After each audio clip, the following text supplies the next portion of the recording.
મને લાગતું હતું કે હું સાચો છું, મારે બધું ખબર છે, બીજાઓ ખોટા છે. પણ અંદર કંઈક અશાંતિ હતી. અને પછી ફરી એકવાર હું એ જગ્યા પર પહોંચી ગયો. અને પછી તેઓ પ્રગટ થયા. મહાદેવ. હે મહાદેવ, મને લાગે છે કે હું સાચો છું, પણ શાંતિ કેમ નથી? વત્સ, જે પોતાને સાચો માને છે તે શીખવાનું બંધ કરી દે છે. અહંકાર તને સત્યથી દૂર કરે છે. તે તને અંધ બનાવે છે અને તું તારી ભૂલને પણ સાચી માને છે.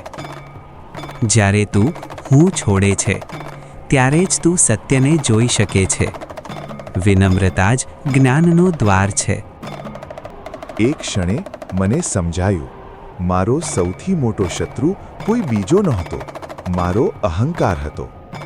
અને જ્યારે હું જાગ્યો, હું નાનો બન્યો હતો, પણ અંદરથી હું પહેલા કરતાં મોટો થઈ ગયો હતો. પાર્વતી પતયે હર હર મહાદેવ.